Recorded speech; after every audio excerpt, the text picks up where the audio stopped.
नमस्कार दोस्तों, स्वागत है आप सभी का आपके अपने YouTube channel student solution academy में। दोस्तों, हमने कल ही स्टार्ट करी थी संविधान का भाग 4, जिसको कहते हैं हम लोग डीपीएसपी, जिसका फुल फॉर्म होता है directive principle of state policy. Hindi में कहा जाता है इसे राज्य के नीति निर्देशक तत्व।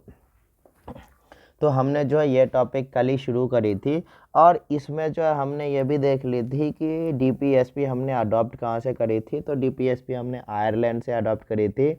और ये इनमें जो आर्टिकल होते हैं, अनुच्छेद होते हैं 36 से लेकर के 51 तक होते हैं, जिसमें हमने आर्टिकल नंबर 36, 37, 38, 39, 40 और 41, तो फ्रॉम 36 टू 41 नंबर आर्टिकल हमने जो है कवर कर ली थी अपने कल के ही क्लास में। आज की जो क्लास हम आगे कंटिन्यू करने वाले हैं वो होने वाली अपनी अनुच्छेद नंबर 42 से। From article number 42 we are going to continue this class. Okay दोस्तों, तो चलिए शुरू करते हैं अनुच्छेद नंबर 42 से आज की क्लास। तो अगर बात करें कि अनुच्छेद नंबर 42 क्या कहता है हमें, कि अनुच्छेद नंबर 42 में क्या लिखा हुआ है, अनुच्छेद नंबर 42 हमें क्या कहता है, अगर इसको देखें तो अनुच्छेद नंबर 42 जो है हमें कहता है कि जो गर्भवती महिला है, प्रेग्नेंट वुमन है, उनकी सहायता के बारे में बात करता है। तो assistance to the woman who is pregnant और assistance to woman during pregnancy और इन प्रेगनेंसी। तो जो गर्भवती महिलाएं हैं उनकी सहायता के बारे में बताता है हमें, ठीक है। तो अनुच्छेद नंबर 42 लिखेंगे assistance assistance to pregnant woman. तो जो गर्भवती महिला है उनकी सहायता के बारे में बताता है। कब? During pregnancy, during pregnancy.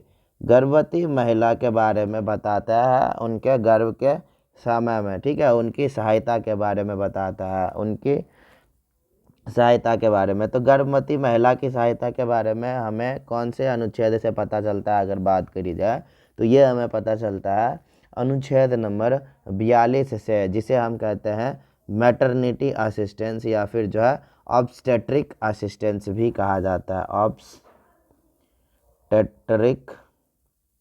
या फिर दूसरे शब्द में कॉरपोरेट सेक्टर में मैटरनिटी के नाम से भी जाना जाता है। मैटरनिटी असिस्टेंस, मैटरनिटी असिस्टेंस, ठीक है। तो मैटरनिटी असिस्टेंस, मैटरनिटी सहायता, गर्भवती महिलाओं की सहायता के बारे में हमें जो है अनुच्छेद नंबर 42 से मिलता है। आप लोगों ने एक नाम सुना होगा गांव में, आशा बहू। क्या? आशा बहू क्या करता है कि जो प्रेग्नेंट वुमन होती है, जिनकी डिलीवरी की तो समय आता है, लेबर पेन की जब बात होती है, तो उनको एक गाड़ी एम्बुलेंस टाइप का आता है, उस गाड़ी में ले जाया जाता है हॉस्पिटल, ठीक है। तो वो जो असिस्टेंस, वो जो सहायता मिलती है उसको ही कहते हैं आशा बहू, या फिर उसको ही कहते हैं हम लोग क्या, मैटरनिटी असिस्टेंस या फिर ऑब्स्टेट्रिक असिस्टेंस, ठीक है, आशा बहू। अच्छा, इसके बाद आता है अपना आर्टिकल नंबर 43 कि 43 नंबर अनुच्छेद में हमें 43 नंबर अनुच्छेद से हमें क्या पता चलता है, what we get from article number 43, कि अनुच्छेद नंबर 43 से हमें क्या पता चलता है। 42 से तो हमें यह पता चल गया कि गर्भवती महिलाओं की सहायता के बारे में बताया, पर 43 नंबर क्या बताता है। तो देखिए दोस्तों, 43 नंबर आर्टिकल को ना कुल मिलाकर के 2 बार संशोधित किया गया। एक बार जो संशोधित किया गया था वो करी गई थी, और वो था 42वां संविधान संशोधन 1976 में करी गई थी, ठीक है। 1976 की संविधान संशोधन है, जो कि 42वां संविधान संशोधन है। तो एक तो 43A हो जाएगा, पहला संविधान संशोधन। तो कौन सी थी? 43 नंबर आर्टिकल का पहला जो संविधान संशोधन था वो थी 42वां संविधान संशोधन 1976 की, जिसमें कहा गया था कि वर्कर्स जो होते हैं कारखानों में, जो कर्मचारी होते हैं, उनकी मैनेजमेंट के बारे में बताया गया। तो management of workers in industry, management management of workers, तो जो कर्मचारी होते हैं कारखाना में उनकी मैनेजमेंट प्रबंधन के बारे में बताया गया। ठीक है, उनके प्रबंधन के बारे में बताया जाता है। और दूसरी बार संशोधन कब हुआ था, अगर बात करें 43B लिखेंगे। दूसरी बार कब हुई थी, तो ये हुई थी 2011 में। वो कौन सी संविधान संशोधन थी, तो वो था 97वां संविधान संशोधन 2011 के। तो 43 नंबर जो आर्टिकल है इसको 2 बार संशोधित किया गया है। एक बार तो इसको 1976 में संविधान, एक बार तो इनको 1976 में संशोधित किया गया, जिसे हम 42वां संविधान संशोधन 1976 समझ जानते हैं। और इसमें बताया गया कि जो कारखाने में काम करने वाले जो मजदूर है, कर्मचारी है, उनका प्रबंधन। और दूसरा किया गया था 2011 में, जिसको कहते हैं 97th कॉन्स्टिट्यूशनल अमेंडमेंट एक्ट 2011। इसमें बताया गया कोऑपरेटिव कमिटी के बारे में। क्या, कोऑपरेटिव कमिटी, कोऑपरेटिव कमिटी के बारे में यहाँ पे बताया गया कि जो समिति होगी, जो आयोग होगा, कुछ वैसे आयोग बनाए जाएंगे इंडस्ट्री में, कारखानों में, फैक्ट्रियों में, जो कोऑपरेटिव होगी, एक दूसरे के सपोर्ट में होंगे। ठीक है, एक दूसरे की बात वहाँ पे सुनी जाएगी, सबकी सबकी जो अपनी अपनी बात है वो रखी जाएगी, सब पे जो है अमल किया जाएगा। तो ये चीज़ बताया गया 43B में। 97वां संविधान संशोधन 2011 में करी गई थी, 43 नंबर अनुच्छेद को संशोधित। और इसमें लिखा गया था क्या, तो इसमें लिखा गया था, इसमें बताया गया कोऑपरेटिव सोसाइटी के बारे में। इसमें बताया गया कोऑपरेटिव सोसाइटी के बारे में। ठीक है दोस्तों, तो ये हमें कहाँ से मिली कोऑपरेटिव सोसाइटी, तो ये कोऑपरेटिव कमेटी आयोग जो है, ये 43 की दूसरा संविधान संशोधन किया गया था 97वां 2011 में, तब की बात है। अच्छा, ये हो गई 43 के बाद आता है अपना अनुच्छेद नंबर 44 की। अनुच्छेद नंबर 44 क्या कहता है, हमें किसके बारे में बताता है, तो अनुच्छेद नंबर 44 हमें कहता है यूनिफॉर्म सिविल कोड के बारे में। यूनिफॉर्म सिविल कोड के बारे में बताता है अनुच्छेद नंबर 44। अच्छा, इसमें ना कुछ केसेस होते हैं, केस होते हैं 2 तरह के। एक तो हो जाते हैं अपने क्रिमिनल केस, एक कैसा हो जाएंगे, एक तो हो जाएंगे क्रिमिनल केस, और दूसरा हो जाता है अपना सिविल केस। तो पहले क्रिमिनल केस समझ लेते हैं, फिर सिविल केस समझेंगे। क्रिमिनल केस मतलब अगर बात करें एग्जाम्पल की, तो जैसे किलिंग कुलिंग हो गया, मार पीट दिया, किसी की जान ले ली, हत्या कर दिया, उसको कहते हैं क्रिमिनल केस। तो ये जो है ना, ये पहले से ही प्रावधान इसका दिया गया है, सिमिलर पनिशमेंट, समान जो दंड है उसके बारे में बताया जा चुका है।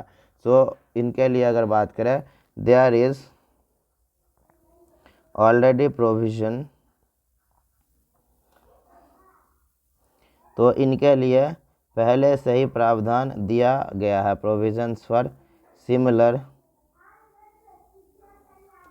पनिशमेंट। तो इनके लिए पहले से ही जो है समान दंड की जो है प्रावधान दिया जा चुका है। ये थी क्रिमिनल केस। दूसरा अपना होता है सिविल, दूसरा क्या होता है, सिविल केस। अभी ये सिविल केस क्या होता है, तो सिविल केस में अगर एग्जांपल देखें तो वही हो गया, शादी हो गया, तलाक हो गया, अडॉप्ट करना हो गया, सक्सेसर जिसको उत्तराधिकारी कहते हैं। तो ये सारी चीज़ें जो दस्तावेज पे काम होते हैं, इसको कहते हैं हम सिविल केस। जैसे शादी हो गया, जिसको आप लोग नॉर्मल भाषा में बोलते हो ना, कोर्ट मैरिज, शादी हो गया। अब जैसे डाइवोर्स हो गया, तलाक, तो कोर्ट से तलाक भी लिया जाता है, सिविल कोर्ट के अंतर्गत आता है।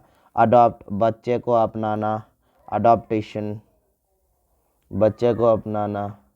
और जो है कुछ हो गए सक्सेसर, उत्तराधिकारी जिसे कहते हैं हम लोग, वो होता है ना, वसीयतनामा लिख के बोल दिया जाता है कि ये हमारा उत्तराधिकारी है, तो वो हो गए सक्सेसर। इनके लिए भी सिमिलर लॉ बनाई गई है। ठीक है, इनके लिए भी सिमिलर कानून बनाई गई है पहले से। तो ये चीज़ हमें अनुच्छेद नंबर 44 में देखने को मिलता है। अनुच्छेद नंबर 44 कहता है हमें यूनिफॉर्म सिविल कोड के बारे में।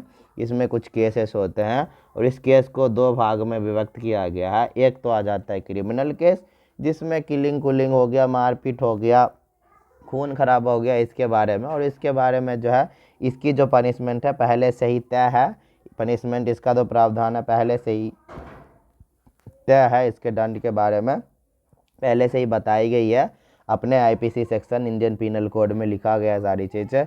और दूसरा अपना सिविल कोड, जैसे शादी हो गया, तलाक हो गया, बच्चों का अधिग्रहण हो गया और जो सक्सेसर यानी कि उत्तराधिकारी हो गया। तो इन सब की जो दस्तावेजिक कार्यक्रम जो होता है वो चीज़ें हो जाए। जैसे शादी हो गया तो कोर्ट मैरिज, जैसे आप लोगों ने सुना होगा, मूवीज़ में देखा होगा।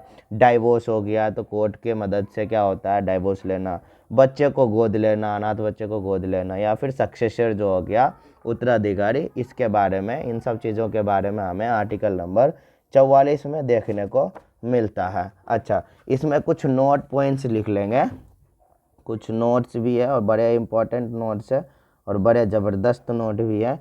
इसमें नोट्स में लिख लेंगे कि गोवा जो है पहला ऐसा राज्य बना जिसने जो है क्या करा, जहाँ पर जो है पहली यूनिफॉर्म सिविल कोड की केस आई थी। ठीक है, Goa was the first state to have uniform civil code.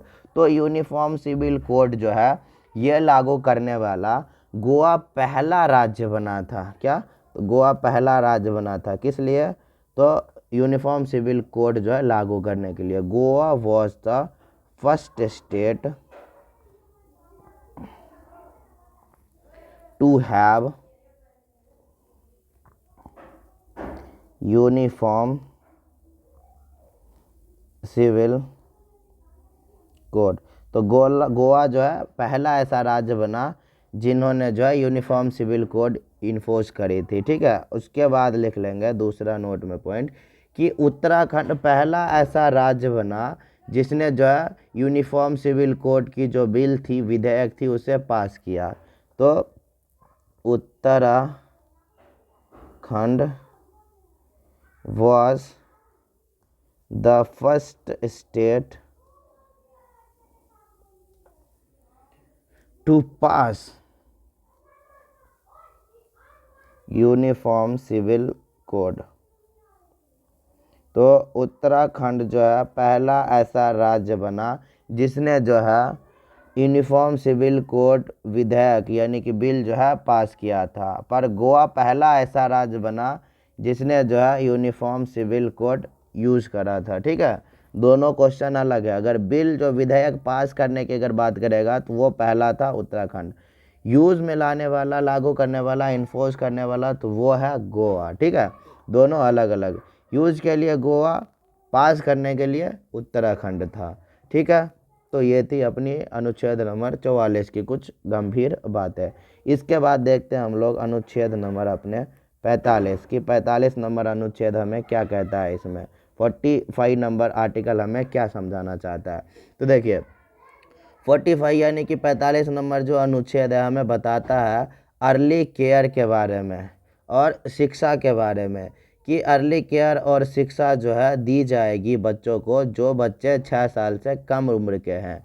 6 साल से कम उम्र के बच्चों को क्या करेगा, उनकी जो है उम्र से पहले की देखभाल और जो है उम्र से पहले की जो शिक्षा, ये इनका प्रावधान दिया गया है अनुच्छेद नंबर 45 में, जिसे आप लोग आंगनवाड़ी के नाम से भी जानते हो। आंगनवाड़ी के नाम से भी जानते हो। ठीक है, तो लिख लेंगे early care and education will be provided for those childrens who are below the age of 6 years। लिखेंगे early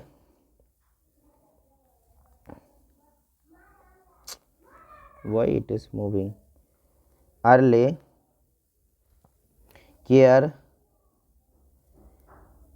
and education। early care and education will be provided। Early care और एजुकेशन दी जाएगी, प्रोवाइडेड फॉर दोज चिल्ड्रंस, उन बच्चों को दी जाएगी who are below the age of 6 years, जिनकी उम्र जो है 6 साल से कम है।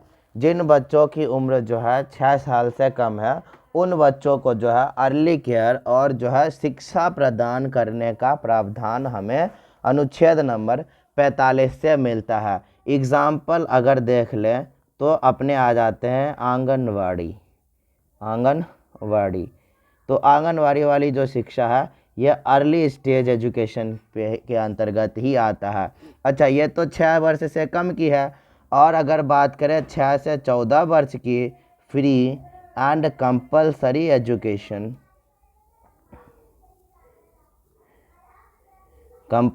एजुकेशन, इसके बारे में बात करें कि 6 से 14 वर्ष के बच्चों के लिए जो फ्री और कंपलसरी एजुकेशन है ये हमें बताता है कौन से आर्टिकल में, तो 21A में बताता है। कौन से आर्टिकल में बताता है, तो ये चीज़ हमें जो है अनुच्छेद नंबर 21A से ए में देखने को मिलता है कि 6 वर्ष से लेकर के 14 वर्ष के बच्चों को जो है अनिवार्य और जो है निःशुल्क शिक्षा का अधिकार रहेगा। ये 86वां संविधान संशोधन 2002 के तहत जो है बताया गया था और जोड़ा गया अनुच्छेद नंबर 21 में। और 6 साल से कम उम्र के बच्चों को जो है अर्ली केयर और जो है समय से पूर्व का ध्यान देखभाल और जो है उनके शिक्षा के बारे में जिम्मेदार होंगे।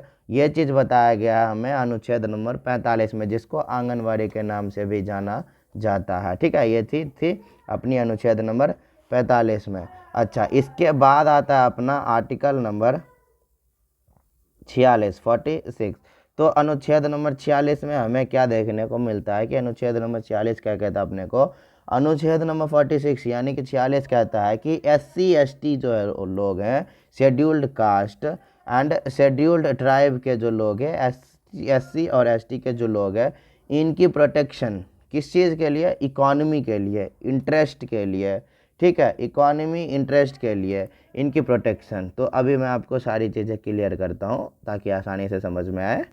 तो हमें जो है 46 बताता है कि शेड्यूल्ड कास्ट और शेड्यूल्ड ट्राइब के जो लोग हैं, यानी कि अनुसूचित जाति और अनुसूचित जनजाति के जो लोग हैं, उनके बारे में बताता है अपना अनुच्छेद नंबर 46। क्या बताता है कि अनुसूचित जाति यानी कि SC और अनुसूचित जनजाति यानी कि ST के जो लोग हैं, उनकी शोषण को रोकने के लिए आर्थिक हितों की सुरक्षा करता है। क्या करता है, तो प्रोटेक्शन ऑफ इकोनॉमिक इंटरेस्ट, आर्थिक हितों की सुरक्षा, टू प्रिवेंट एक्सप्लॉयटेशन, शोषण को रोकने के लिए। तो शोषण को रोकने के लिए जो शेड्यूल्ड कास्ट और शेड्यूल्ड ट्राइब के जो लोग हैं, अनुसूचित जाति तथा अनुसूचित जनजाति के जो लोग हैं, उनके शोषण को रोकने के लिए उनके आर्थिक हितों की सुरक्षा का प्रावधान देता है। और ये चीज़ हमें पता चलता है अनुच्छेद नंबर 46 से। तो SC ST लिखेंगे, SC/ST, protection of economic interest,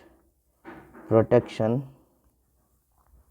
of economic interest, तो आर्थिक हितों की सुरक्षा, प्रोटेक्शन ऑफ इकोनॉमिक इंटरेस्ट, आर्थिक हितों की सुरक्षा, टू प्रिवेंट, क्या प्रिवेंट करने के लिए, तो शोषण को प्रिवेंट करने के लिए, शोषण को जो है क्या, शोषण को रोकने के लिए, प्रिवेंट मतलब रोकना, तो शोषण को रोकने के लिए आर्थिक हितों की सुरक्षा अनुसूचित जाति तथा अनुसूचित जनजाति के लोगों के लिए। ठीक है, तो ये चीज़ हमें बताया गया है अनुच्छेद नंबर 46 में। अच्छा, अनुच्छेद नंबर 47 क्या कहता है, बात करें कि आर्टिकल नंबर 47 क्या कहता है हमें, आर्टिकल नंबर 47 में क्या लिखा हुआ है, तो आर्टिकल नंबर 47 में अपना लिखा हुआ है न्यूट्रियस फूड के बारे में, न्यूट्रियस फूड के बारे में। अभी न्यूट्रियस फूड क्या होता है, न्यूट्रियस फूड क्या होता है कि जो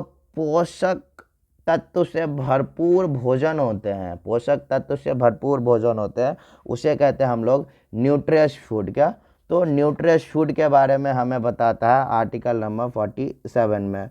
लिखेंगे न्यूट्रियस फूड, न्यूट्रियस फूड। जो पोषक तत्व से भरपूर भोजन होता है उसके बारे में बताता है हमें अनुच्छेद नंबर 47।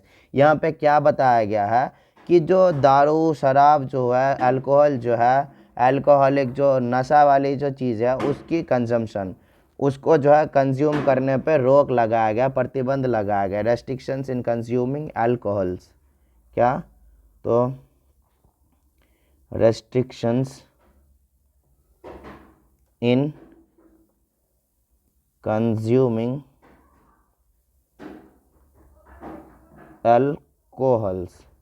तो जो नशीले पदार्थ हैं उनके कंजम्पशन में क्या करेगा, उनको पीने खाने में जो है रोक लगा दिया गया, पाबंद लगा दी गई, प्रतिबंध लगाया गया, और पोषक तत्व से भरपूर जो है खाद्य पदार्थों का सेवन करी जाएगी। न्यूट्रिशियस फूड के बारे में बताया गया हमें अनुच्छेद नंबर 47 में। अगर इनके एग्जाम्पल उदाहरण में देखें तो बिहार जो है यहाँ पे दारू बेचना पीना गैर कानूनी है, और गुजरात जो है यहाँ पर भी कुछ वैसी ही चीज़ें हैं। ठीक है, गुजरात, बिहार में तो दारू प्रतिबंध है, दारू पे प्रतिबंध है, रेस्ट्रिक्शंस है कि जो है दारू सेल आउट नहीं कर सकते हैं, कंज्यूम नहीं कर सकते, दिस इज़ इलीगल। और गुजरात भी जो है ऐसी है। तो बिहार ने जो दारू पे प्रतिबंध लगाया है, बिहार ने जो दारू पे प्रतिबंध लगाया है कि बिहार में जो दारू पीना गैर कानूनी है उसको बेचना भी गैर कानूनी है, तो बिहार ने ये रूल कौन से नियम के अनुसार लगाया? तो अपने भारत के संविधान के अनुच्छेद नंबर 47 में जो न्यूट्रिशियस फूड लिखा गया है, पोषक तत्व से भरपूर जो खाद्य पदार्थ, इनको मद्देनजर रखते हुए जो है बिहार ने अल्कोहल को बैन किया। क्या करा? प्रतिबंध लगाया, इनको इन पे जो है रोक लगाया। तो ये है अनुच्छेद नंबर 47 में। अच्छा, ये हो गई। अनुच्छेद नंबर 48 देखते हैं कि अब अनुच्छेद नंबर 48 में क्या लिखा गया है। तो न्यूट्रिशियस फूड, जो पोषक तत्व से भरपूर जो खाद्य पदार्थ हैं, इसके बारे में हमें अनुच्छेद नंबर 47 में बताया गया है कि यहाँ पर जो है अल्कोहल जो है, नशा या नशीले पदार्थों का जो सेवन है वर्जित है, रेस्ट्रिक्टेड है, इन पे प्रतिबंध लगाई गई है। और बिहार इसी रूल को देखते हुए, इसी अनुच्छेद को देखते हुए अपनी जो कानून लागू करी है कि जो नशीले पदार्थ है उनका सेवन वर्जित रहेगा। ठीक है, और गुजरात भी कुछ इसी सीन में। अच्छा, अब अनुच्छेद नंबर 48 की बात अपनी है। तो अगर बात करें कि अनुच्छेद नंबर 48 में क्या लिखा गया है, कि अनुच्छेद नंबर 48 हमें क्या कहता है, तो देखिए अनुच्छेद नंबर 48 हमें कहता है कि जो किसानी है, एग्रीकल्चर है, जो फार्मिंग है, कल्टीवेशन है, और जो पशुपालन है, इसका प्रमोशन, इनको बढ़ावा देने का कार्य करता है अनुच्छेद नंबर 48। अनुच्छेद नंबर 48 में लिखा गया है कि जो किसान है, एग्रीकल्चर का काम हो गया, या कल्टीवेशन का काम हो गया, या फार्मिंग का काम हो गया, मतलब खेती पथारी हो गया, खेती करना, और जो है पशुपालन करना, इनकी प्रमोशन, इनको बढ़ावा देना, ये चीज़ हमें अनुच्छेद नंबर 48 से मिलता है, the promotion of agriculture and animal husbandry. ठीक है, और इसमें क्या है, इसी के तहत जो है काउ यानी कि गाय जो है, इनके स्लटर पे जो है बैन लगा दिया, बैन ऑन काउ स्लटर। ठीक है, तो इस पे सबसे पहले लिखेंगे कि अनुच्छेद नंबर 48 क्या बताता है हमें, तो यह बताता है प्रमोशन ऑफ एग्रीकल्चर के खेती के बारे में बताता है, एग्रीकल्चर एंड एनिमल हस्बेंड्री यानी कि पशुपालन, एनिमल हस्बेंड्री, पशुपालन। एक तो खेती हो गया, दूसरा पशुपालन हो गया। इसके बारे में हमें, इसको बढ़ावा देने के बारे में हमें कहाँ से पता चलता है, तो भारत के संविधान के भाग जो है 4 के अनुच्छेद नंबर 48 में हमें बताया गया है promotion of agriculture and animal husbandry के बारे में यहाँ पे बताया गया। यहीं पे एक चीज़ और लिखी गई है कि गाय पर जो है ban on cow slaughter, SLAUGHTR। ठीक है, बैन ऑन काउ स्लॉटर के बारे में भी हमें यही बताया गया। तो ये थी अपनी अनुच्छेद नंबर 48। अच्छा, अनुच्छेद नंबर 48 में ना एक बार संशोधन किया गया था। अनुच्छेद नंबर 48 में क्या किया गया, तो अनुच्छेद नंबर 48 में जो है संशोधन की गई। कब की गई? तो 1976 में की गई थी। कौन सी संशोधन थी वो? तो वो थी 42वां संविधान संशोधन, 42nd कॉन्स्टिट्यूशनल अमेंडमेंट 1976। 42वां संविधान संशोधन था 1976 की। कब की?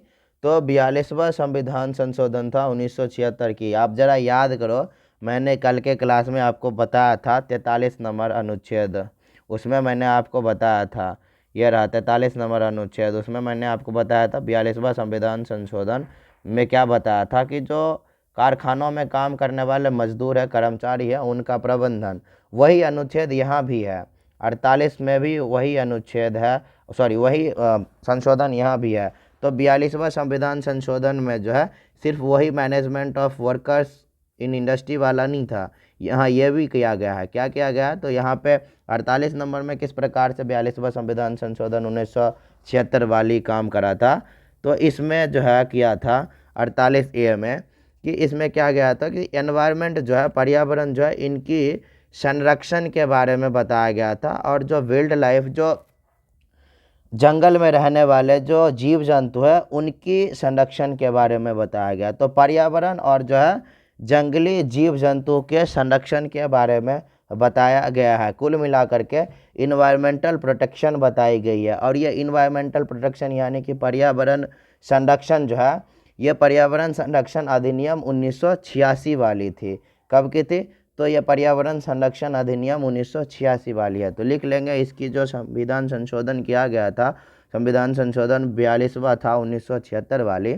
इसमें 48 के में जो संशोधित किया गया, अमेंडमेंट की गई, उस जोड़ा क्या गया कि इन्वायरमेंटल प्रोटेक्शन जोड़ा गया। क्या जोड़ा गया?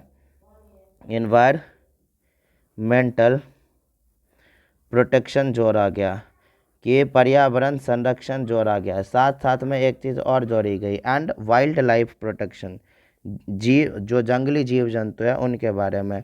तो एक चीज़ और जोड़ी गई, वाइल्ड लाइफ प्रोटेक्शन, जंगली जीव जंतु की संरक्षण और पर्यावरण के संरक्षण के बारे में संविधान संशोधन 42वां संविधान संशोधन 48A में ये चीज़ जोड़ा गया था। ठीक है।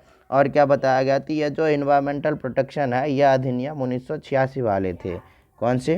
तो इन्वायरमेंटल प्रोटेक्शन, यह अधिनियम कौन सी है? तो ये एक्ट है 1986 वाले, 1986 वाली यह अधिनियम है। तो जो क्या चीज़? तो किसान हो गए, किसान खेती करना और जो है पशुपालन करना, यानी कि जो पेड़ पौधे हैं, किसानी हो गया, इन सब के बारे में, या फिर पर्यावरण संरक्षण के बारे में, या फिर जो है जंगली जीव जंतु के बारे में, इन सारे चीज़ों के बारे में हमें 48 नंबर अनुच्छेद में देखने को मिलता है। पर इसमें भी अलग अलग डिविजन्स हैं। अगर किसान हो गया यानी कि खेती करना हो गया और पशुपालन करना हो गया, इन चीज़ों के बारे में अनुच्छेद नंबर 48 में मिलता है। पर जो पर्यावरण संरक्षण और जो है जंगली जीव जंतु की संरक्षण, इसके बारे में हमें अनुच्छेद 48 के ए में मिलता है। अब ये जो 48 अनुच्छेद नंबर में जो संशोधन किया गया था, वो थी संशोधन 42वां संविधान संशोधन 1976 में किया गया था। किसके मद्देनजर रखते हुए, किसके कौन से अधिनियम के तहत? तो ये किया गया था पर्यावरण संरक्षण 1986 के अधिनियम के तहत किया गया था ये संशोधन। अच्छा, ठीक है। अब देखिए दूसरी चीज़ है अपनी, आती है 48 के बाद 49 नंबर, आर्टिकल नंबर 49। तो आर्टिकल नंबर 49 क्या कहता है हमें? 49 नंबर आर्टिकल क्या कहता है? तो 49 नंबर आर्टिकल कहता है, 49 नंबर आर्टिकल कहता है कि जो हेरिटेज साइट है, कल्चरल हेरिटेज साइट हैं, क्या अभी हेरिटेज साइट मतलब क्या होता है? तो आप लोगों ने वर्ल्ड हेरिटेज साइट पढ़ा होगा, विश्व विरासत स्थल, तो उसी का ये कल्चरल हेरिटेज साइट है। जो सांस्कृतिक विरासत स्थल होते हैं, सांस्कृतिक विरासत स्थल हैं भारत में, उसकी संरक्षण के बारे में बताता है। Protection of the cultural heritage site of India. तो भारत के जो सांस्कृतिक विरासत स्थल हैं, विरासत वाले स्थल हैं, वैसे स्थल जो जाने माने हैं, जो फेमस हैं, अभी सब के सब नहीं है, कुछ वैसे जिनको दर्जा दी गई थी यूनेस्को के द्वारा, जो विश्व विरासत स्थल में शामिल है, मतलब कुछ वैसे इम्पोर्टेंट साइट्स, तो उनकी संरक्षण के बारे में बताता है। स्पेशली क्या है कि प्रिजर्वेशन ऑफ मॉन्यूमेंट्स, प्लेसेस और जो है ऑब्जेक्ट के बारे में जो है, जो कुछ जगह हो गए या फिर कुछ वस्तु हो गई या फिर जो कुछ हिस्टोरिकल ऐतिहासिक जगह हो गया या फिर कुछ आर्ट हो गए, इनका ना संरक्षण के बारे में बताता है हमें। अब ये क्या चीज़ कब कौन से अनुच्छेद में बताता है, तो यह बताता है अनुच्छेद नंबर 49 में। तो एक बार पहले लिख लेंगे कि protection of cultural heritage site of India, protection of cultural heritage site of India, Bharat के विरासत स्थल के बारे में बताता है हमें। ठीक है, अभी स्पेशली खास तौर पे अगर बात करें स्पेशली किसके बारे में, तो ये किसके बारे में, तो बताता है प्रिजर्वेशन ऑफ मॉन्यूमेंट्स, किसका संरक्षण संभाल के रखना, तो संभाल के रखने की बात कर रहा है, प्रिजर्वेशन ऑफ मॉन्यूमेंट्स, मतलब जो है वैसे इमारत जो खास हैं, मॉन्यूमेंट्स जिसको विश्व विरासत स्थल में शामिल किया गया, मॉन्यूमेंट्स हो गए या फिर जो है कुछ प्लेसेस हो गए या फिर जो है कुछ वैसे ऑब्जेक्ट्स हो गए, वस्तु हो गए या फिर जो है कुछ हिस्टोरिकल साइट्स हो गए, हिस्टोरिकल ऐतिहासिक जगह हो गए या फिर जो है कुछ आर्टिस्टिक इम्पोर्टेंस हो गया, आर्टिस्टिक इम्पोर्टेंस हो गया, इन सब चीज़ों के बारे में हमें बताया गया है अनुच्छेद नंबर 49 में, कि जो कुछ ऐसे सांस्कृतिक स्थल हैं भारत में, उनकी प्रिजर्वेशन के लिए कुछ ऐसे इमारतें हैं, उनको संभाल के रखने हैं, संरक्षित करके रखने, सेफ रखने, सिक्योर रखने। कुछ प्लेसेस हो गए, कुछ वस्तु हो गए, कुछ ऐतिहासिक जगह हो गया या फिर कुछ आर्ट हो गए, इन सब को संभाल के रखने की बात कहाँ करी जाती है, तो अपने संविधान के अनुच्छेद नंबर 49 में की जाती है। एग्जाम्पल के तौर पे जैसे हो गया ताजमहल, ताजमहल विश्व विरासत स्थल में शामिल है ना, वर्ल्ड हेरिटेज साइट में। या फिर दूसरा जैसे हो गया रणथंबोर, दूसरा क्या हो गया रणथंबोर, या फिर जो है दूसरा अगर आपको लिखना है रणथंबोर ही लिख लो, रणथंबोर, रणथंबोर। तो कुछ ऐसे हो गए, ये आपके मॉन्यूमेंट्स हो गए, ये आपके कुछ पार्क्स हो गए, तो इनको क्या है विश्व विरासत स्थल में शामिल किया गया है। अब इनकी सेफ्टी सिक्योरिटी देखनी है, इनको संभाल करके रखने, इनको प्रोटेक्ट करने हैं, तो ये बात हमें अनुच्छेद नंबर 49 में बताई गई है। ठीक है, और अनुच्छेद नंबर 48 में बताया गया था कि खेती और जो है पशुपालन के बारे में बताया गया था। अच्छा, 49 हो गया। अब आते हैं अपने अनुच्छेद नंबर 50 पे, तो आर्टिकल नंबर 50 हमें अनुच्छेद नंबर 50 क्या कहता है, आर्टिकल नंबर 50 क्या कहता है, अनुच्छेद नंबर 50 क्या कहता है, तो 50 कहता है separation of power between executive and judiciary, जो कार्यपालिका है तथा न्यायपालिका है, उन दोनों की जो पावर है, उन दोनों की जो शक्ति है, उनकी शक्ति अलग अलग कर दी गई है। क्या कर दिया गया, अलग अलग कर दी गई। तो जो कार्यपालिका है और न्यायपालिका है, दोनों की ही शक्ति अलग कर दी गई है, उसको कहते हैं सेपरेशन ऑफ पावर। अभी क्यों कर दी गई है, तो ये चीज़ हम आपको अभी बताते हैं, पहले लिख लेंगे सेपरेशन ऑफ पावर बिटवीन किसके किसके बीच, तो एग्जीक्यूटिव यानी कि न्यायपालिका एंड जुडिशरी यानी कि एग्जीक्यूटिव कार्यपालिका एंड जुडिशरी यानी कि न्यायपालिका। तो इन दोनों के बीच जो है शक्तियों का विभाजन, इन दोनों की जो शक्तियाँ है दोनों को विभाजित कर दी, अलग अलग कर दिया गया। ये चीज़ हमें अनुच्छेद नंबर 50 में देखने को मिलता है। अच्छा, 3 तरह की जो है गवर्नेंस की बॉडी होती है, एक होता है अपना लेजिस्लेचर, एक होता है अपना लेजिस्लेचर जिसको कहते हैं हम लोग विधायिका, दूसरा होता है अपना एग्जीक्यूटिव जिसको कहते हैं हम लोग कार्यपालिका। तीसरा होता है अपना जुडिशरी, जिसको कहते हैं हम लोग न्यायपालिका। लेजिस्लेचर का क्या काम होता है, यह कानून बनाता है, इसको कहते हैं हम लॉ मेकर।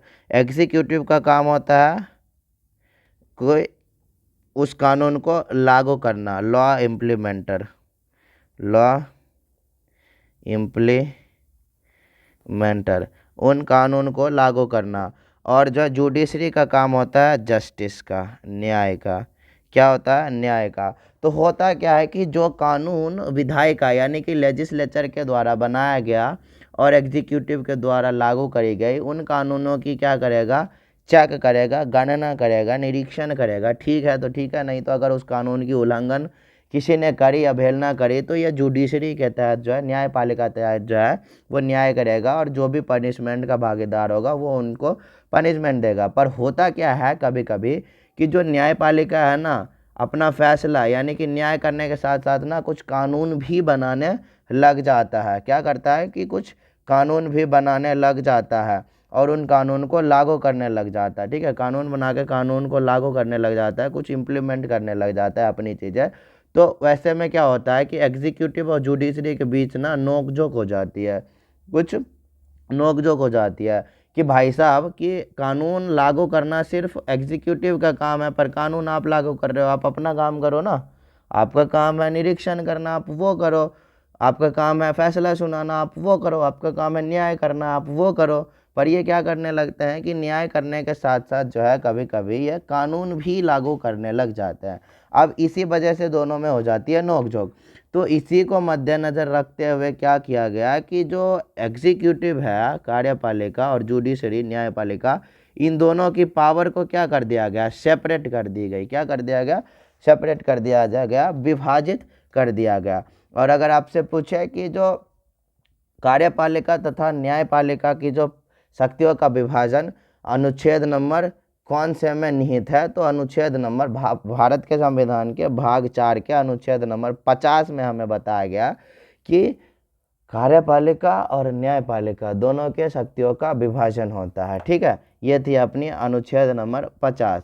अच्छा, अब है अपना भाग जो है, पार्ट जो है 4 का लास्ट आर्टिकल, आर्टिकल नंबर 51, अनुच्छेद नंबर 51। तो 51 नंबर अनुच्छेद हमें क्या कहता है, 51 नंबर से अनुच्छेद से हमें क्या देखने को मिलती है, ये कहता है कि जो इंटरनेशनल प्लेसेस हैं उनकी स्थापना, इंटरनेशनल पीसेस जो है, सॉरी इंटरनेशनल पीसेस, माफ़ी चाहूँगा, प्लेसेस नहीं पीसेस है। इंटरनेशनल पीसेस मतलब जो है अंतर्राष्ट्रीय शांति जो है उसकी स्थापना के बारे में बात करता है।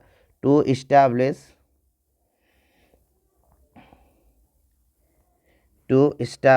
इंटरनेशनल पीसेस, अंतरराष्ट्रीय शांति, इंटरनेशनल पीस। तो अंतर्राष्ट्रीय शांति के बारे में बताता है। अगर आपसे यह पूछा गया अंतर्राष्ट्रीय शांति की स्थापना जो है, ये चीज़ हमें कौन से अनुच्छेद में देखने को मिलता है, तो यह हमें 51 नंबर अनुच्छेद में देखने को मिलता है कि अंतर्राष्ट्रीय शांति के बारे में हमें वहीं से पता चलता है। ठीक है, टू इस्टेब्लिश इंटरनेशनल पीसेस। अभी होता क्या है इसमें, देखिए कि ना कुछ फॉरेन पॉलिसी होती है भारत की। ठीक है, भारत की कुछ फॉरेन पॉलिसी होती है और अपने भारत की फॉरेन पॉलिसी क्या है, फॉरेन पॉलिसी मतलब विदेश की नीति क्या है, अपने भारत की विदेशीय नीति क्या है, नो फर्स्ट यूज़ पॉलिसी है अपनी। भारत की फॉरेन पॉलिसी क्या है, तो भारत की फॉरेन पॉलिसी है नो फर्स्ट यूज़, पहले जो है वार नहीं करेंगे। भारत ने आज तक कभी भी किसी भी हमले में, किसी भी वॉर में, युद्ध में पहले अटैक नहीं किया है। हमने बस जो है जवाब दिया है, हमने जो है बस जवाब दिया है। फर्स्ट जो है भारत ने कभी भी किसी भी कंट्री पे अटैक नहीं किया, हमने जो है सिर्फ जवाब दी है। और यही चीज़ हमें बनाता है क्या चीज़, अंतर्राष्ट्रीय शांति की कैटेगरी में लेके आता है। हमने कभी अटैक नहीं करी, मतलब हम शांति और अमल चाहते हैं। अगर हम पे किसी ने अटैक करने की कोशिश करे तो हम चीर फाड़ करके रख देंगे। ठीक है, तो हम फिर उसके बाद चुप नहीं बैठेंगे। तो ये चीज़ हमें बताया गया है आर्टिकल नंबर 51 में। तो भारत की फॉरेन पॉलिसी क्या है, foreign policy of India, foreign policy of India foreign policy of India. तो भारत के विदेशीय नीति क्या है? नो फर्स्ट यूज़ पॉलिसी, कि पहले जो है वॉर नहीं करेंगे, पहले अटैक नहीं करेंगे। और वाकई में जो है भारत ने कभी भी पहले अटैक नहीं करी है, हमेशा ही भारत ने जो है जवाब दिया है। क्या करा है? जवाब दिया है। अभी जैसे ऑपरेशन सिंदूर चलाया गया, तो ऑपरेशन सिंदूर में भारत ने पहले थोड़े ना अटैक किया था, पहले तो पाकिस्तानियों ने अटैक किया। तो पहले जो है पाकिस्तानियों ने अटैक किया। और ये ऑपरेशन सिंदूर किससे रिलेटेड था अगर बात करें तो अपने जो पहलगाम जो कि टूरिस्ट प्लेस है, वहाँ पे पाकिस्तानियों ने हमला करके जो है मासूमों को मौत के घाट उतार दिया था, मार दिया था। तो उसी के जवाब में जो है ऑपरेशन सिंदूर चला गया। तो यहाँ पे भारत ने पहले हमला नहीं किया, तो यहाँ पे भारत की फर्स्ट नो यूज़ पॉलिसी वाला रूल अपनाया भारत ने। इसलिए भारत को जो है अंतर्राष्ट्रीय शांति के रूप में जो भी इंडिकेट करते हैं, ठीक है। तो अंतर्राष्ट्रीय शांति की अगर बात करें तो ये चीज़ हमें हमारे भारत के संविधान के अनुच्छेद नंबर 51 में हमें मिलती है। टू इस्टेब्लिश इंटरनेशनल पीस के बारे में बताता है, ठीक है। अंतर्राष्ट्रीय शांति स्थापित करने के बारे में बताता है। और भारत की जो फॉरेन पॉलिसी है वो है नो फर्स्ट यूज़ पॉलिसी, ठीक है। पहले वार नहीं करने हैं, सिर्फ रेस्पॉन्ड करने हैं। अच्छा, इसमें कुछ नोट के पॉइंट लिख लेंगे। नोट में लिखने हैं। अभी यहाँ तक देखो, यहाँ तक अपनी थी डीपीएसपी, यहाँ हो गई अपनी डीपीएसपी ख़त्म। अभी कुछ नोट्स में पॉइंट्स लिखा देता हूँ, इंपॉर्टेंट चीज़ है जो बड़ी महत्वपूर्ण है। यहाँ तक थी अपनी डीपीएसपी के बारे में पढ़ लिया हमने। आशा है, उम्मीद है कि आप लोगों को डीपीएसपी यानी कि directive principle of state policy यानी कि राज्यों के नीति निर्देशक तत्व यानी कि जो है अनुच्छेद नंबर 36 से 51 तक आपको चीज़ें समझ में आई होगी। उम्मीद है कि आपको सारी चीज़ें क्लियर हुआ होगा। और रिक्वेस्ट करना चाहूँगा दोस्तों कि अगर आपको किसी भी प्रकार से कोई भी डाउट हो तो ज़रूर से कमेंट में अपनी डाउट लिखिएगा। हम पूरी कोशिश करेंगे कि आपकी डाउट जो है कमेंट सेक्शन में ही सॉल्व कर दी जाए।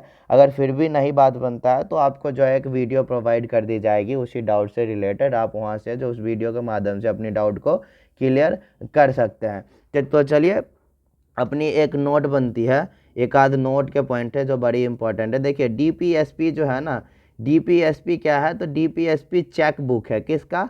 तो cheque book of the bank whose payment depends on the will of the bank. कि डीपीएसपी जो है एक चेकबुक है। और ये जो चेकबुक है उस बैंक का चेकबुक है जो डिपेंड करता है उस बैंक पे कि पेमेंट करने हैं कि नहीं करने हैं। ये चीज़ हमें किसने बोला था? तो ये बताया था प्रोफेसर केटी शाह ने कि DPSP is a chequebook of the bank whose payment. DPSP एक चेकबुक है एक बैंक का जिसका पेमेंट, जिसका भुगतान निर्भर करता है depends on will of the bank, जिसका भुगतान निर्भर करता है उस बैंक के इच्छा पे। तो डीपीएसपी एक चेकबुक है एक बैंक का जिसका भुगतान निर्भर करता है उस बैंक की इच्छा पे। ये चीज़ किसने कहा था? तो ये चीज़ कहा था हमें प्रोफेसर केटी शाह ने। लिख लेंगे the DPSP is a chequebook, the DPSP is a checkbook of a bank whose payment, जिसका भुगतान डिपेंड करता है किस पे? Depends on the will of the bank, उनके बैंक पे निर्भर करता है। ये चीज़ किसने बताया था? तो ये चीज़ बताया था प्रोफेसर केटी शाह ने। ये चीज़ किसने बताया था? तो ये बताया था प्रोफेसर केटी शाह ने। क्या बताया था केटी शाह ने? तो केटी शाह ने कहा था कि डीपीएसपी एक ऐसा चेकबुक है एक ऐसे बैंक का जिसका भुगतान जो है बैंक के इच्छा पे निर्भर करता है। ये चीज़ बताया था केटी शाह ने। अच्छा, दूसरा नोट का पॉइंट लिख लेंगे कि एक एवर्जेनिस नाम का व्यक्ति था। एवर्जेनिस नाम का व्यक्ति था जिसने क्या कहा था कि डीपीएसपी जो है ये एम्बिशन है किस चीज़ का? प्योर विट्रस सोल का मतलब पुण्य आत्मा कहा था। क्या कहा था? पुण्य आत्मा, प्योर विट्रस सोल। कि डीपीएसपी जो है ना, ये एक एम्बिशन है। एम्बिशन किसका? प्योर विट्रस, पुण्य आत्मा का जो है ये एम्बिशन है। So DPSP is the ambition of the pure विट्रस सोल, पुण्य आत्मा कहा था। कुल मिलाकर के डीपीएसपी को पुण्य आत्मा का जो है एम्बिशन कहा था। ये किसने कहा था? तो ये एबर जेनिस ने कहा था। लिख लेंगे, एबर जेनिस क्या कहा था? तो इन्होंने DPSP is the ambition of pure यानी कि विट्रस